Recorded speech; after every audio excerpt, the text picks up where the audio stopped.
ছাত্র জনতার অভ্যুত্থানের পর শান্তিতে নোবেল বিজয়ী অধ্যাপক ডক্টর মোহাম্মদ ইউনূসের নেতৃত্বে গঠিত অন্তর্বর্তী সরকার আজ তাদের 1 বছর পূর্ণ করতে যাচ্ছে। 2024 সালের 5 আগস্ট গণঅভ্যুত্থানে শেখ হাসিনার স্বৈরশাসনের পতন ঘটে। এর আগে 36 দিনের আন্দোলনে বিপুল সংখ্যক শিক্ষার্থী ও সাধারণ মানুষ হতাহত হন। এর 3 দিন পর 8 আগস্ট অন্তর্বর্তী সরকারের শপথ গ্রহণ করে।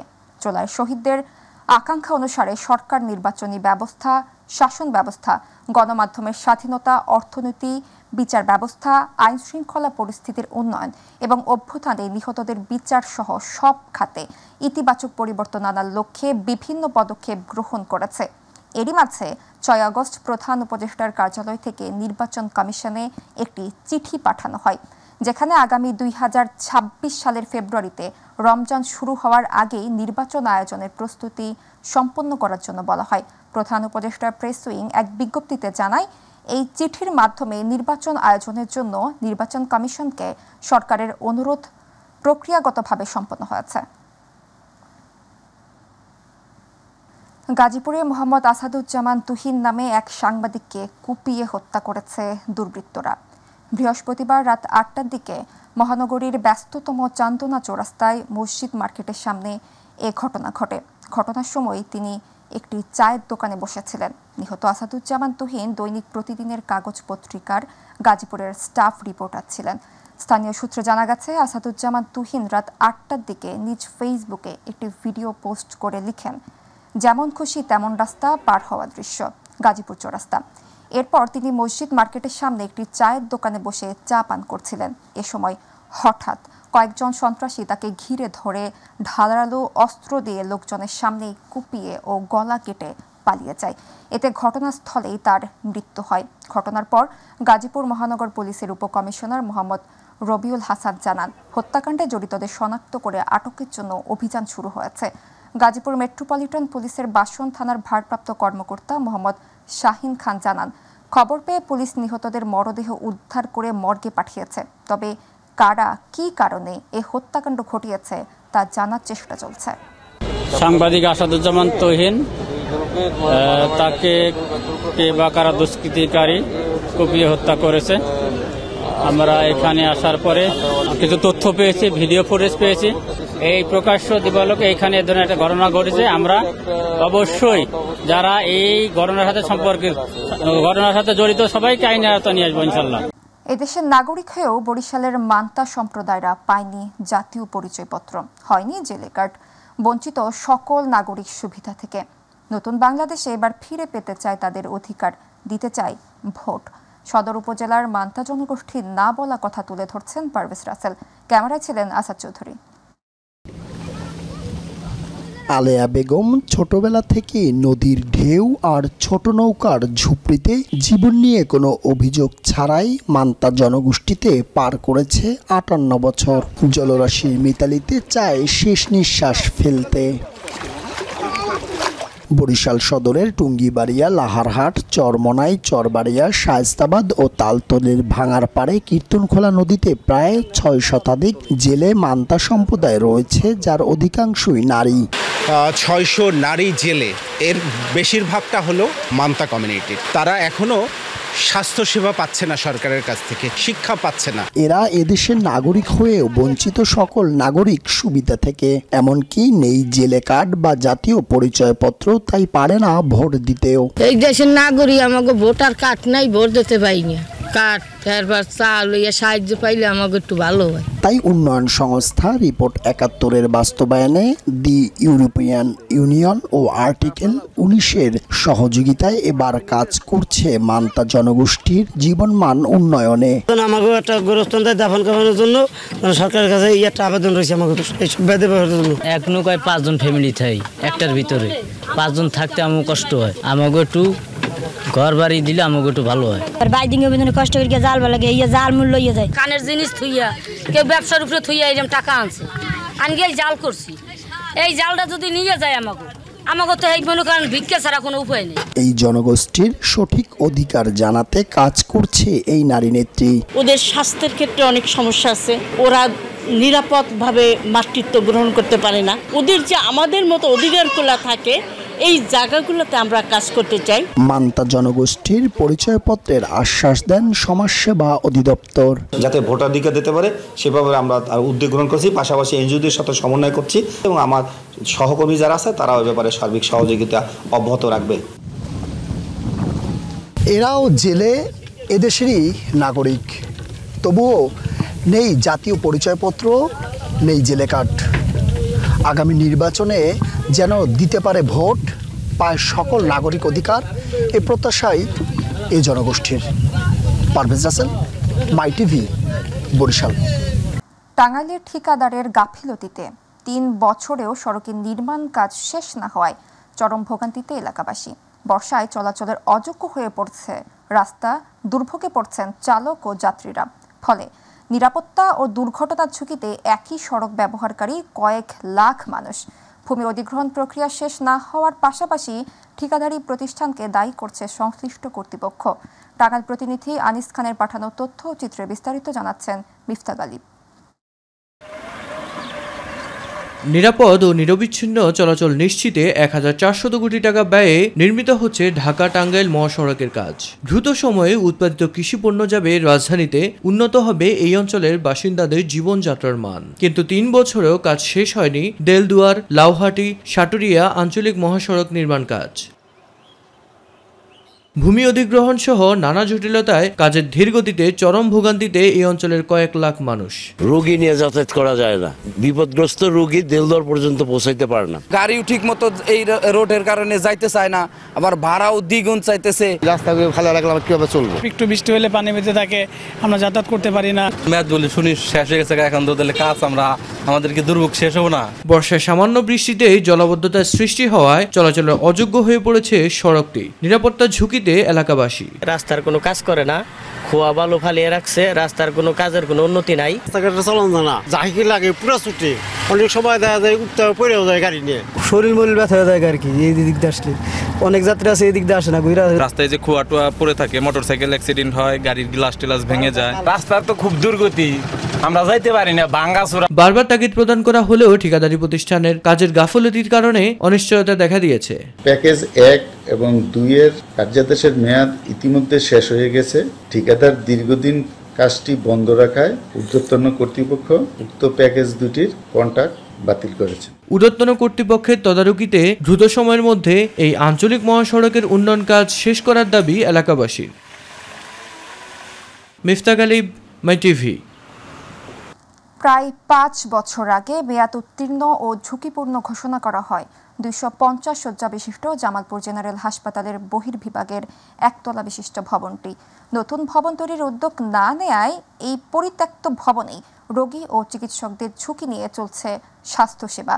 হাসপাতাল কর্তৃপক্ষ নতুন ভবনের জন্য আবেদন করলেও জামালপুর গণপূর্ত বিভাগ এ বিষয়ে কোনো বক্তব্য দিতেই রাজি হয়নি। প্রতিনিধি শামীম আলমের তথ্য ও ছবিতে বিস্তারিত জানাচ্ছেন ইলিয়াস মাতবর। জামালপুরের মানুষের স্বাস্থ্যসেবা নিশ্চিত করতে 1961 সালে নির্মাণ করা হয় একতলা বিশিষ্ট 29 কক্ষের হাসপাতাল ভবন। পরবর্তীতে বহুতল ভবন সহ হাসপাতালটির অবকাঠামো উন্নয়ন হলে একতলা বিশিষ্ট ভবনটি 250 শয্যা বিশিষ্ট জামালপুর জেনারেল হাসপাতালের বহির্বিভাগ হিসেবে ব্যবহৃত হচ্ছে। 2021 সালে জানুয়ারি মাসে জামালপুর গণপূর্ত বিভাগ ভবনটি মেয়াদ উত্তীর্ণ এবং অতি ঝুঁকিপূর্ণ ঘোষণা করে। ভবনটির বিভিন্ন স্থানে খসে পড়ছে পলেস্তারা, আবার কোথাও ফেটে গেছে ছাদ, বেরিয়ে এসেছে মরিচা ধরা রড। ভবনের কক্ষগুলোর অবস্থাও বেশ নাজুক। এই ভবনে রয়েছে রোগীদের বিভিন্ন পরীক্ষা নিরীক্ষার বহু মূল্যবান যন্ত্রপাতি। অনিরাপত্তার ভিতর দিয়ে কাজ করে যাচ্ছি যেন আমরা ঝুঁকিমুক্তভাবে জনগণের সেবা দিতে পারি। প্রায় বিভিন্ন জায়গায় উপর থেকে বড় বড় ছাদের অংশ খসে খসে নিচে পড়ে, রোগীদের উপর পড়ে, আমাদের চেয়ারের উপরে পড়ে। চিকিৎসক, রোগী ও রোগীর স্বজনরা বলছেন ঝুঁকিপূর্ণ ভবনে চলছে স্বাস্থ্যসেবা। যারা বহিরাগত চিকিৎসা নিতে আসে এবং ভর্তিকৃত রোগীদের জন্য এই হাসপাতালটার এই ভবনটা অনেক ঝুঁকিপূর্ণ, কারণ অনেক জায়গায় ফেটে গেছে, বৃষ্টির পানি পড়ে।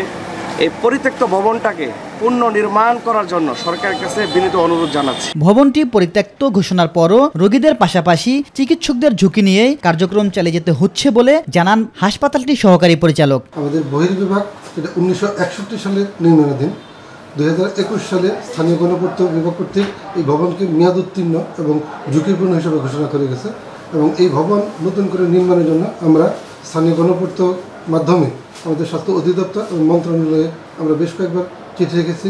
দ্রুতই নতুন ভবন নির্মাণের মধ্য দিয়ে নিশ্চিত হবে নিরাপদ স্বাস্থ্যসেবা, এমনটাই প্রত্যাশা ভুক্তভোগীদের। ইলিয়াস মাতবর, মাই টিভি।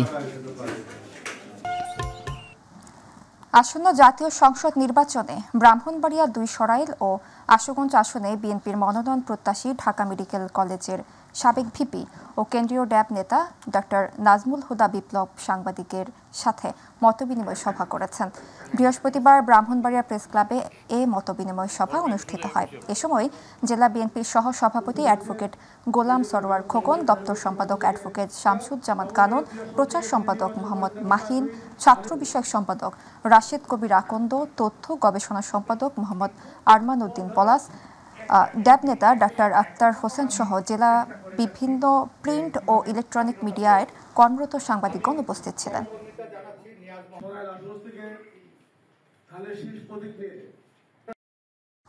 বাংলাদেশ পুলিশ বাহিনীতে ট্রেইনি রিক্রুট কনস্টেবল নিয়োগের স্বচ্ছতা, জবাবদিহিতা এবং দালালমুক্ত পরিবেশ বজায় রেখে প্রার্থী নির্বাচন করা হবে বলে আশ্বস্ত করেছেন ব্রাহ্মণবাড়িয়া পুলিশ সুপার মোহাম্মদ এহতেশামুল হক। বৃহস্পতিবার পুলিশ সুপারের কার্যালয়ে অনুষ্ঠিত সংবাদ সম্মেলনে এহতেশামুল হক জানান, নিয়োগের স্বচ্ছতা, জবাবদিহিতা এবং দালালমুক্ত পরিবেশ বজায় রেখে প্রার্থী নির্বাচন করা হবে। মোট 657 জন প্রার্থীকে সঠিকভাবে যাচাই বাছাই করে দক্ষ ও যোগ্য প্রার্থী নির্বাচন করা হবে। সংবাদ সম্মেলনে অতিরিক্ত পুলিশ সুপার মোহাম্মদ ওবায়দুর রহমান জানান, অতিরিক্ত police super M Rakib Ur Raja, সদর মডেল থানার officer in charge Mohammad Mofazzar Hossain, police media উইংসের ইনচার্জ উত্তম কুমার শর্মা সহ প্রিন্ট ও ইলেকট্রনিক মিডিয়ার সাংবাদিকবৃন্দ উপস্থিত ছিলেন। 8 দফা দাবি আদায়ে 12 আগস্ট থেকে 72 ঘণ্টার পরিবহন ধর্মঘটের ডাক দিয়েছে বাংলাদেশ সড়ক পরিবহন মালিক সমিতি। বাণিজ্যিক যানবাহনের আয়ুষ্কাল 30 বছরে উন্নতিকরণ সহ সড়ক পরিবর্তন আইনের বিতর্কিত ধারাসমূহ সংশোধনের দাবিতে বিভাগীয় সমাবেশে এই ঘোষণা দেন সংগঠনের সভাপতি কফিল উদ্দিন আহমেদ। তিনি বলেন, দাবি না মানলে 12 আগস্ট ভোর 6টা থেকে শুরু হবে 72 ঘণ্টার ধর্মঘট। 20 বছরের বেশি মেয়াদের যানবাহন চলাচলে নিষেধাজ্ঞা দিলে 80% গাড়ি রাস্তায় নামতে পারবে না বলেও জানান তিনি। সড়ক দুর্ঘটনায় জামিন অযোগ্যতার বিষয়টিকেও নাগরিক অধিকার লঙ্ঘন হিসেবে উল্লেখ করে সংশোধনের আহ্বান জানান বক্তারা। সমাবেশে জানানো হয়, 11 আগস্টের মধ্যে দাবি না মানলে আন্দোলন আরও বিস্তৃত করা হবে।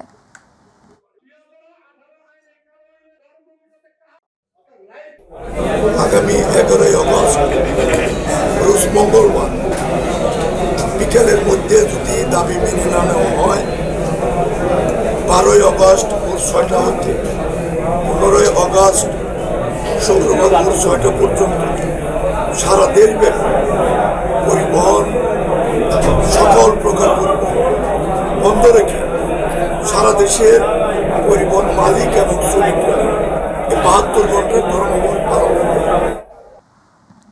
বন্দরনগরী চট্টগ্রামে তরুণ উদ্যোক্তাদের উদ্যোগে চালু হলো আধুনিক সুযোগ সুবিধা সম্পন্ন একটি নতুন হোটেল। বৃহস্পতিবার নগরীর ওয়াসা মোড়ে আনুষ্ঠানিকভাবে এর উদ্বোধন করেন চট্টগ্রাম প্রেস ক্লাবের সদস্য সচিব ও সিডিএ বোর্ড সদস্য জাহিদুল করিম কোচি। অনুষ্ঠানে উপস্থিত ছিলেন চট্টগ্রাম উত্তর জেলা বিএনপির সাবেক যুগ্ম আহ্বায়ক ইঞ্জি বেলায়েত হোসেন, অ্যাবের সভাপতি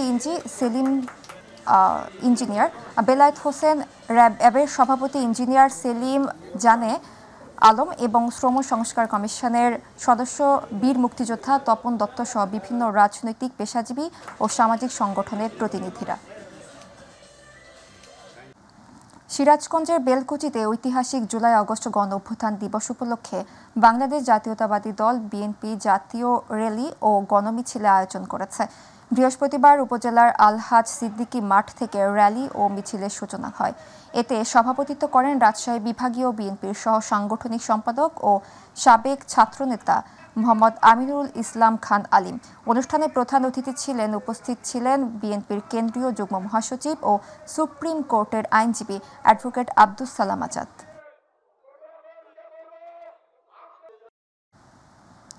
নানা আয়োজনে কুষ্টিয়ার কুমারখালীতে বিশ্বকবি রবীন্দ্রনাথ ঠাকুরের ৮৪তম প্রয়াণ দিবস পালিত হয়েছে।